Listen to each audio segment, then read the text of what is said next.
नमस्कार दोस्तों, राज्यसभा हो या फिर लोकसभा, सरकार की मनमानी चालू है। लेकिन विपक्ष भी इस बार चुप बैठने वालों में से नहीं है। पूरी तरीके से फॉर्म में दिखाई दे रहा है विपक्ष। एक एक करके सरकार की हर चालबाजी का करारा जवाब दिया जा रहा है। अब दोस्तों, कांग्रेस प्रवक्ता सुप्रिया श्रीनेट ने भी अच्छी खासी क्लास लगा दी है। स्पीकर से लेकर के सभापति से लेकर के पूरी की पूरी भारतीय जनता पार्टी को सुप्रिया श्रीनेट ने आईना दिखा दिया है। दोस्तों, ये बात तो सभी जानते हैं कि किस तरीके से पहले लोकसभा में जब राहुल गांधी नीट के मुद्दे को उठा रहे थे तब उनका माइक बंद कर दिया गया।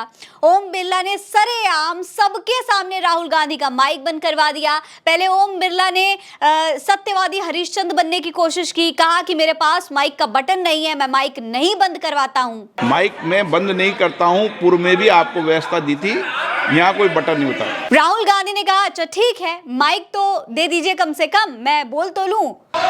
सब माइक तो दे दीजिए। उसके बाद राहुल गांधी का माइक खोल दिया गया। ओम बिरला ने कहा कि राष्ट्रपति के अभिभाषण पर ही बात करिएगा, नीट के बच्चों की बात मत करिएगा, वो रिकॉर्ड में नहीं आएगा। जैसे कि नीट के बच्चे देश के बच्चे नहीं हैं, वो देश के लिए एग्जाम दे ही नहीं रहे हैं, सरकार से उनका कोई मतलब ही नहीं है। सुनिए, मैं आपको पूर्व में बता चुका हूं कि आप विषय राष्ट्रपति भाषण में रखें, अभी आपका नहीं सर, कोई हम रिकॉर्ड में नहीं जाएगा। आगे दोस्तों, राहुल गांधी ने कहा कि स्पीकर जी, हम ऑपोजिशन और सरकार दोनों की तरफ से हिंदुस्तान के स्टूडेंट्स को जॉइंट मैसेज देना चाहते हैं कि ऑपोजिशन और सरकार आपके साथ है। यानी कि दोस्तों, राहुल गांधी यहाँ पर न सिर्फ विपक्ष की बात कर रहे थे बल्कि सरकार की बात भी कर रहे थे। वो चाहते थे कि स्टूडेंट्स को, देश के बच्चों को, नीट परीक्षा देने वाले बच्चों को एक विश्वास हो जाए कि सरकार हो चाहे विपक्ष हो, सब उनके लिए यहाँ पर खड़े हुए हैं। स्टूडेंट्स की रिस्पेक्ट करने के लिए हम नीट पर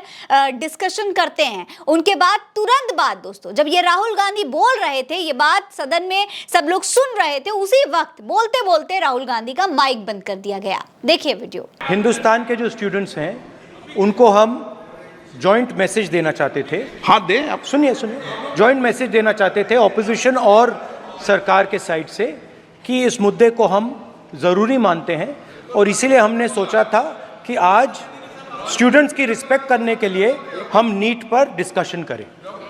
ठीक है, आप डेडिकेटेड डिस्कशन। अब बात यह है कि दो फोर्सेस हैं, एक तरफ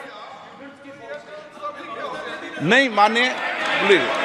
ओके दोस्तों, यही हरकत राज्यसभा में भी हुई जब खड़गे बोल रहे थे। उनका भी माइक इसी तरीके से बंद कर दिया गया जब वो नीट के बारे में सरकार से सवाल उठा रहे थे। देखिए, आज स्टूडेंट्स बहुत परेशान है। नीट का एग्जामिनेशन बार बार 7 साल में 70 बार पेपर लीक होता है। I do not तो expect क्या nothing है will go on 7 record. साल में Nothing will go on record. 70 I am not getting no. Leader of the opposition. दोस्तों, स्पीकर और सभापति महोदय की इस होशियारी का सुप्रिया श्रीनेट ने किस तरीके से जवाब दिया है वो आपको देखना चाहिए। अब देखिए वीडियो। सत्ता पक्ष और विपक्ष एक साथ इनके बारे में चिंता कर रहा है और हमारी राय उनको पता चले। जब वो ये कह रहे थे तो उनका माइक ऑफ कर दिया गया। यही मांग और यही बात जब नेता प्रतिपक्ष, नेता विपक्ष राज्यसभा में उठा रहे थे, कांग्रेस अध्यक्ष श्री खरगे जी, उनका भी माइक बंद कर दिया गया। दोस्तों, इतना ही नहीं, सुप्रिया श्रीनेट ने किरण रिजिजू को भी कायदे से लथाड़ दिया है, क्योंकि किरण रिजिजू ने नीट के बच्चों की बात करने को सदन की मर्यादा के खिलाफ बता दिया। इसका सुप्रिया श्रीनेट ने सवाल किया है कि अगर देश के बच्चों की बात सदन में नहीं होगी तो फिर आखिर होगी किसकी? सुनिए। अगर देश के सदन में देश के युवा की बात नहीं की जाएगी, परीक्षा लीक पर चर्चा नहीं होगी, पेपर लीक की न्यूसेंस खत्म करने की बात नहीं की जाएगी, तो ये बातें कहां की जाएंगी? और ये किस तरह से गरिमा के खिलाफ है? माइक बंद करने की आदत सरकार को छोड़नी पड़ेगी। इसी आदत के चलते लोगों ने जनादेश दिया कि आपकी तानाशाही पर नकेल कसी जाए। आप आईना फिर से देखिए और आईना में इस देश के लाखों करोड़ों युवा न्याय मांगते हुए नजर आएंगे और न्याय तो अंततोगत्वा आपको करना ही पड़ेगा। दोस्तों, कुल मिलाकर सुप्रिया श्रीनेट ने सरकार को आईना दिखा दिया है, लेकिन अब देखना यह होगा कि क्या सरकार नीट के बच्चों के लिए कोई बहुत बड़ा फैसला ले पाती है या फिर इसी तरीके से विपक्ष को नीचा दिखाने की कोशिश में देश के बच्चों को भी इग्नोर कर दिया जाएगा। आपको क्या लगता है? अपनी राय हमें कमेंट सेक्शन में लिखकर जरूर बताइएगा। ये खबर आप उल्टा चश्मा यूसी पर देख रहे हैं। नमस्कार।